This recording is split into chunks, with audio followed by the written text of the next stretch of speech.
That girl is poison. Don't think straight in my mind. That girl is poison.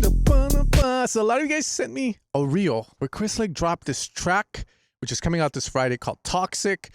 And it has this very nasty bass. And in today's video, I'm going to break it down so that you guys can make it as well. Because as your favorite arms dealer, you guys are going to make bangers in the 1/8. D sharp, boom, boom.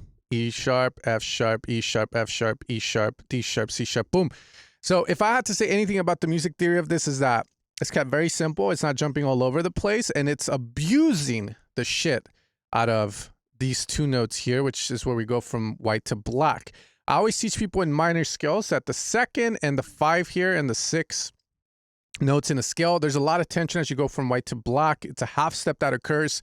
And usually with a lot of tracks where I like when they sound either very, very nasty, dark, or very epic, emotional, they abuse, again, those notes in the 2 to the 3, 5 to the 6. So it's something cool to try out. But from there, the design of this bass. We do have a sub, okay? Because I didn't invite your boy to the beta test, I can't really pick the sub bass out of the lineup. So I did have to import a analog bass sub bass, which is going to sound like this. Now, important to note that in Serum 2, you can now go into your mix and you can click here and you can direct it out. And that will bypass the effects we're going to add, because most of these effects are going to be put on a saw, which is going to give us that nice tone that we hear in this track. Okay, so we're going to have that sub, which is going to sound like this.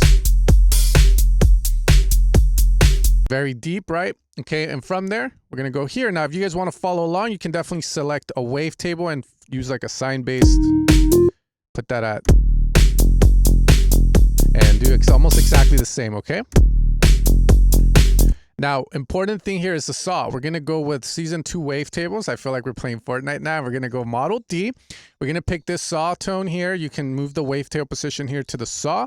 And we're going to hit it with distortion, because now Serum 2 provides us with, one, a filter and also a distortion warp that work really well. And I also like these to kind of teach now, because if I were to teach what's happening when you saturate or distort something, right? Usually you're pushing the saw or the sound signals hard to a ceiling, and that provides harmonic frequency, some compression as well, and it just makes the sound a lot more richer, warmer. But if you overdo it, you start to get distortion. So we're going to be using this to just beef this guy up a little bit, and that's about it. From there, in filter 1, we're going to use a high pass, and we can route this sound here by clicking here and sending it to filter 1. And we're just going to remove the lows. You know, we're just being good, responsible producers, not allowing the sub bass of this and this to interact, because it can always cancel out, and we don't want that. From there, we're going to also retrig this guy by pulling the RAM down. It makes it so the phase always starts at the same position, meaning the bass doesn't change in certain tone. And from there, we're also going to do it to this Model D. Okay, we do have a tube distortion here, which we can use on the saw, on the sine sub, if you feel it needs to be fattened up a lot more. From there, we're going to be done here, because a lot of the magic will be happening in the effects section. Now, before we hit the effects section here, we're going to pretty much bypass everything. This is how it sounds like, okay? And here we're at a very important part of the song, because with my envelope 1, I want to shape the bass. And in essence, if I do this, right, it sounds kind of blobby, but if I move the sustain down, now my decay starts to play a role. And I can shape the bass further. So I'm going to put it somewhere around here for now. Okay, and now we're going to go into the effects, where we're going to activate our first effect, the MG ladder filter, which you can find in Season 2 filters here. This is a filter based on a Moog synthesizer. And the thing with Moog synthesizers that many people love is the filter, the character it gives. It's a very warm filter that sounds amazing. So we have access to something emulating that, which sounds delicious in my opinion. So we're going to use that. We're putting the cutoff at 175, and this is one of the big breakthroughs of this bass that you wouldn't see with other bass lines. Shielding and removing the highs of that saw and making it sound like this. And when I program this, I'm looking to get a certain tone here, certain sustain. And once I have that, I will grab an envelope, which we're going to lower down the sustain, and then we're going to use our decay to control the punch, or how long it takes for us to go up to the value that we're going to set for this envelope here, in order to open it up for us.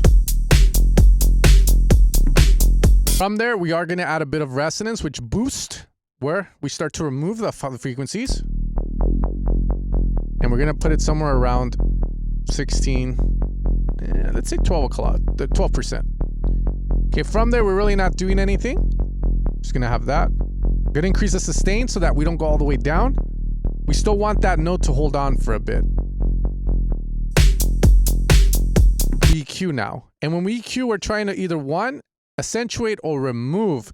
Now, a lot of times we remove because the bass is not feeling how it should. If we boost what we reduced, there's too much of this.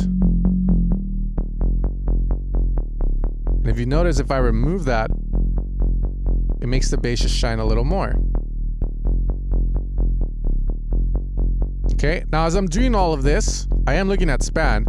I want to see how my saw and my sub look. And then right now, if you can see this, there's too much sub. There's not enough of this, which later on in the chain, we're going to fix that with this compressor here. We're essentially compressing the saw and boosting the volume of it at the same time. For this, I just used a preset known as the 1176 glue. The main reason for it is just I felt that it was a little too punchy, okay, and I wanted to retract on it a bit.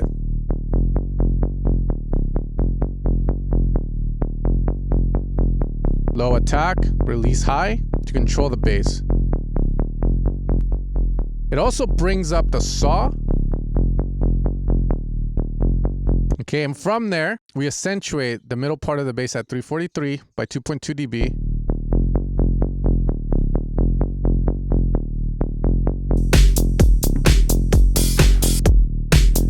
And as we do this, one last filter to remove some of the highs that I don't like from digital synths.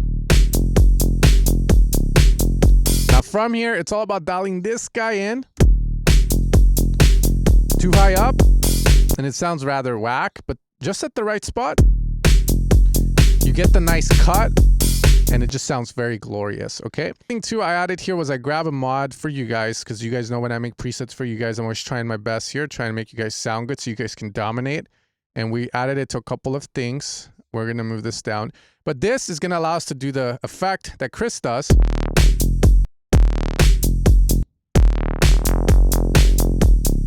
And pretty much all we're doing is moving the cutoff up and the resonance up there to create the... I'm also looking at my bass here. Essentially, this effect is like someone grabbing the filter knob and turning it to the right and turning it to the left, which, you know, it's a great feeling overall. All right, guys, and that is how you make that bass. Hopefully this helps many of you guys. And if it did, make sure to subscribe, leave a comment with any future suggestions. And as always, you want to support my sound design work, you can find it over at evilsounds.com, used by a lot of the big guys. So why not you? At the end of the day, I make these sounds for the common producer to help you guys make the music you envision, save you time, and get you focusing more on the ideas that you envision in your head. With that being said, you guys take care and you guys have a great rest of your day.